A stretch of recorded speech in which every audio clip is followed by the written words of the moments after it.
Assalamualaikum warahmatullahi taala wabarakatuh. Terima kasih atas kesempatan yang telah diberikan kepada kelompok kami untuk mempresentasikan materi kami dengan tema analisis materi pembelajaran. Perkenalkan, nama saya Nileta Sane.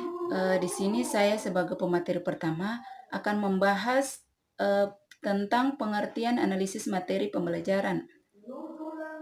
Untuk tidak membuang waktu, langsung saja saya masuk kepada inti yang ingin saya bahas di sini, yaitu pengertian analisis materi pembelajaran. Salah satu bentuk analisis adalah merangkum sejumlah data besar yang masih menetap menjadi informasi yang dapat diinterpretasikan. Semua bentuk analisis berusaha menggambarkan pola-pola secara konsisten sehingga hasilnya dapat dipelajari dan diterjemahkan dengan cara yang singkat dan penuh arti. Dalam Kamus Besar Bahasa Indonesia, analisis adalah penguraian suatu pokok atas berbagai bagiannya dan penelahan bagian itu sendiri, serta hubungan antara bagian-bagian untuk memperoleh pengertian yang tepat dan pemahaman arti keseluruhan. Analisis materi pembelajaran dapat diartikan sebagai suatu kegiatan pemilihan materi esensial dari keseluruhan materi suatu pelajaran yang merupakan materi pembelajaran minimal yang harus dikuasai dan dimiliki dalam proses pembelajaran. Materi pelajaran yang esensial mencakup konsep keilmuan, tema-tema utama, dan nilai-nilai dasar yang memiliki karakteristik antara lain. Yang pertama, universal, yang kedua, adaptif, yang ketiga, transferable, dan yang keempat, aplikatif. Mungkin itu saja yang dapat saya sampaikan. Selanjutnya akan dijelaskan oleh pemateri kedua kepada pemateri. Assalamualaikum warahmatullahi wabarakatuh. Di sini saya akan menjelaskan tentang analisis materi pembelajaran. Materi pelajaran pada hakikatnya merupakan bagian tak terpisahkan dari silabus, yakni perencanaan, prediksi, dan proyeksi tentang apa yang akan dilakukan pada saat kegiatan pembelajaran. Secara garis besar dapat dikemukakan bahwa materi pelajaran atau instructional materials adalah pengetahuan, keterampilan, dan sikap yang harus dikuasai peserta didik dalam rangka memenuhi standar kompetensi yang ditetapkan. Materi pelajaran menempati posisi yang sangat penting dari keseluruhan kurikulum yang harus dipersiapkan agar pelaksanaan pembelajaran dapat mencapai sasaran. Sasaran tersebut harus sesuai dengan standar kompetensi dan kompetensi dasar yang harus dicapai oleh peserta didik. Artinya, materi yang ditentukan untuk kegiatan pembelajaran hendaknya materi yang benar-benar menunjang tercapainya standar kompetensi dan kompetensi dasar, serta tercapainya indikator. Materi pelajaran dipilih seoptimal mungkin untuk membantu peserta didik dalam mencapai standar kompetensi dan kompetensi dasar. Hal-hal yang perlu diperhatikan berkenaan dengan pemilihan materi pelajaran adalah jenis, cakupan, urutan, dan perlakuan atau treatment terhadap materi pelajaran tersebut. Demikian yang dapat saya jelaskan. Terima kasih. Di sini nama saya Surahmi Wambes, dan di sini saya akan membahas tentang materi kami, yaitu di mana materi kami tentang analisis materi pembelajaran. Jadi di sini materi yang akan saya bahas hari ini tentang jenis-jenis materi pembelajaran. Karena di poin sebelumnya sudah dibahas oleh teman-teman saya ya, dan nanti masih ada lagi dari teman-teman saya yang akan melanjutkan materi dari saya. Oke, di mana materi sebelumnya yaitu tentang pengertian analisis materi pembelajaran yang sudah dibahas oleh teman saya Nilata Sane, dan poin B analisis materi pembelajaran yang dibahas oleh teman saya Saida Tumkelo. Dan di sini saya lanjut dengan poin ke-1 yaitu jenis-jenis materi pembelajaran.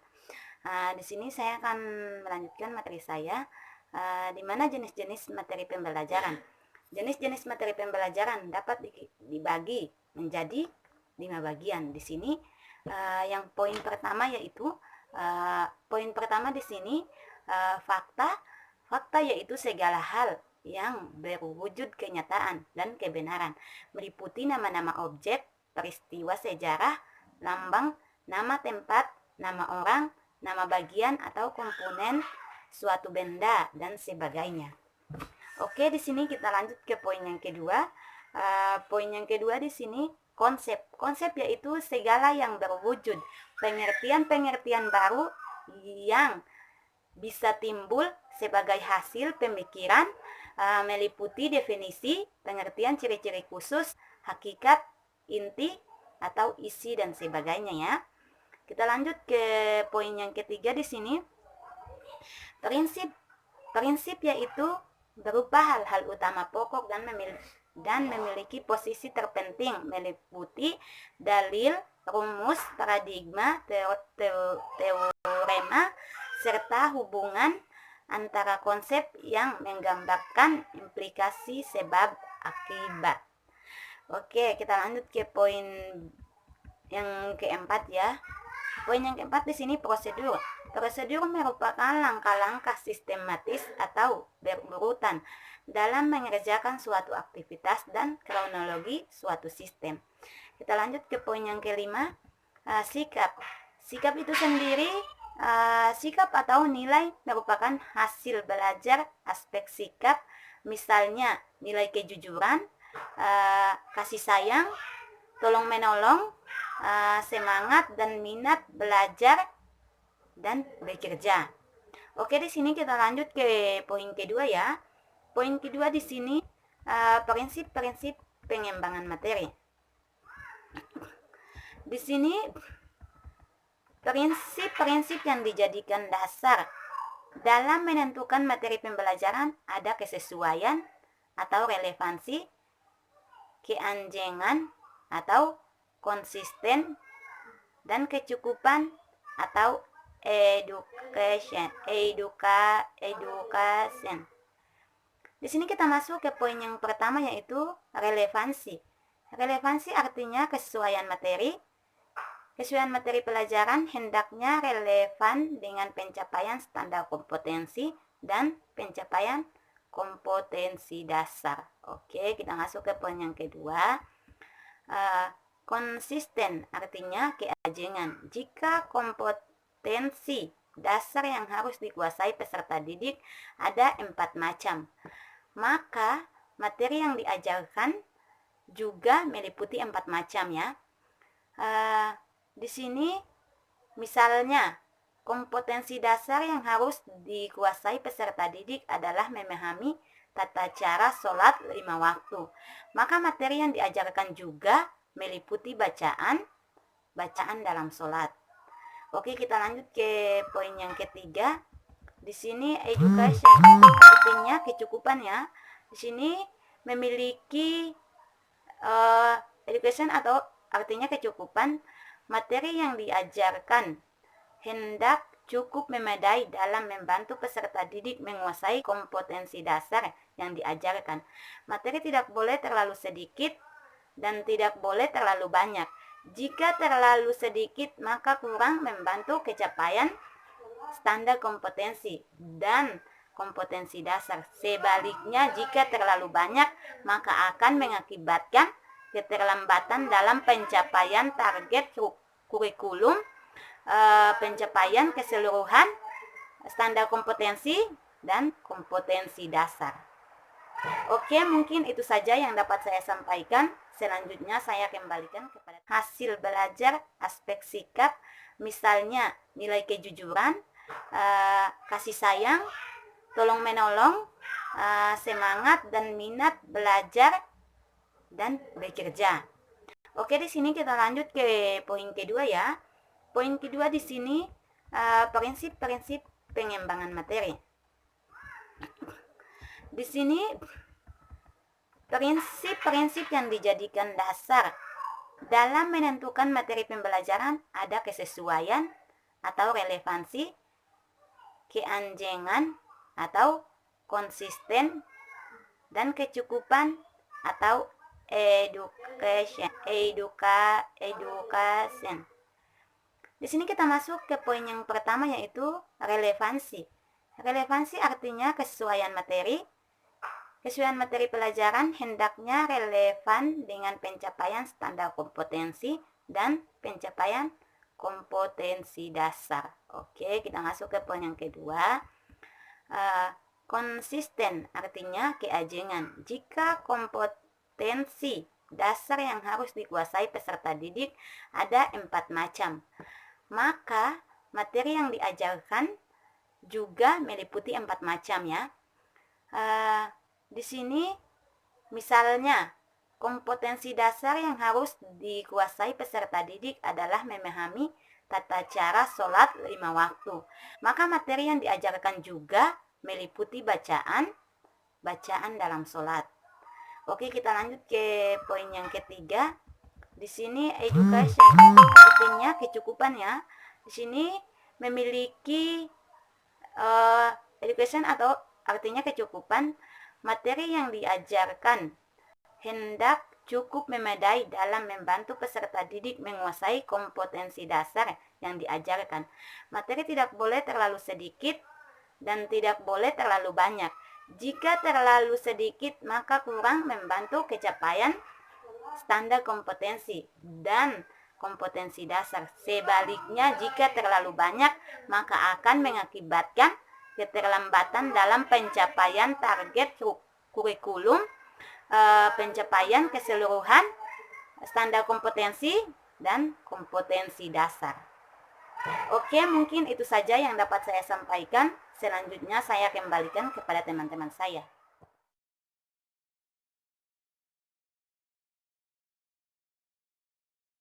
Assalamualaikum warahmatullahi wabarakatuh. Perkenalkan, nama saya Dewi Ester Sabandar, bisa dipanggil Dewi, bisa juga dipanggil Lewi. Di sini saya mau melanjutkan presentasi dari teman saya sebelumnya dengan judul materi langkah-langkah penentuan materi pembelajaran. Ada 4 poin. Poin yang pertama adalah identifikasi standar kompetensi dan kompetensi dasar. Yang kedua, identifikasi jenis-jenis materi pelajaran. Yang ketiga, cakupan materi pelajaran. Dan yang keempat, yaitu urutan materi pembelajaran. Yang akan saya bahas pertama adalah identifikasi SK dan KD. Di sini yang perlu diidentifikasi terlebih dahulu adalah aspek-aspek kebutuhan yang harus dimiliki oleh peserta didik atau harus diketahui oleh peserta didik. Poin B yaitu jenis-jenis materi pelajaran. Di sini ada 2 ranah. Ranah yang pertama ranah kognitif, berkaitan dengan penyesuaian materi pembelajaran, dan ranah efektif yaitu berkaitan dengan perilaku yang berkaitan dengan perasaan, emosional seperti minat, sikap, apresiasi, dan penyesuaian diri. Yang poin C adalah penentuan cakupan materi pelajaran. Di sini untuk menentukan apakah materi atau aspek yang digunakan kognitif seperti konsep, prinsip, fakta, dan prosedur. Oke, dan kita masuk kepada poin D yaitu urutan materi pelajaran. Untuk menentukan ada 2 pendekatan. Pendekatan yang pertama adalah pendekatan prosedural, adalah menggambarkan langkah-langkah secara berurutan. Dan pendekatan yang kedua yaitu pendekatan hierarkis, menggambarkan urutan materi secara berjenjang seperti dari atas ke bawah dan dari bawah ke atas. Mungkin itu saja yang perlu saya sampaikan. Kurang dan lebihnya saya mohon maaf. Wabillahi taufiq wal hidayah. Wassalamualaikum warahmatullahi wabarakatuh. Assalamualaikum warahmatullahi wabarakatuh. Yang terhormat dosen pembimbing mata kuliah perencanaan pembelajaran matematika yang sangat saya hormati, yang sangat teman-teman senasib seperjuangan yang sangat saya banggakan. Saya perwakilan dari kelompok 6 ingin mempresentasikan materi saya dengan judul penentuan standar belajar. Di sini berbagai sumber belajar dapat digunakan untuk mendukung materi pelajaran tertentu. Penentuan tersebut harus tetap mengacu pada setiap standar kompetensi dan kompetensi dasar yang telah ditetapkan. Beberapa jenis sumber antara lain yaitu buku, laporan hasil penelitian, jurnal penerbit, hasil penelitian dan pemikiran ilmiah, karya profesional, buku kurikulum, terbit di skala seperti harian, mingguan, dan bulanan, situs-situs internet, multimedia, TV, video, VCD, kaset audio, dan sebagainya. Lingkungan alam, sosial, seni budaya, teknik industri, ekonomi. Narasumber perlu diingat bahwa tidaklah tepat jika seorang guru hanya bergantung pada satu jenis sumber belajar adalah rujukan. Artinya dari sebagai sumber belajar tersebut, seorang guru harus melakukan analisis dan mengumpulkan materi yang sesuai untuk dikembangkan dalam bentuk bahan ajar. Di samping itu, kegiatan atau pembelajaran bukanlah usaha mengutamakan atau menyelesaikan keseluruhan isi suatu buku.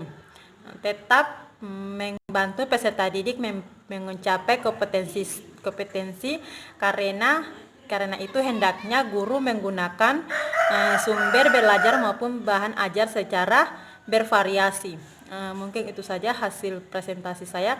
Kurang dan lebihnya saya mohon maaf. Wabillahi taufiq wal hidayah. Wassalamualaikum warahmatullahi wabarakatuh.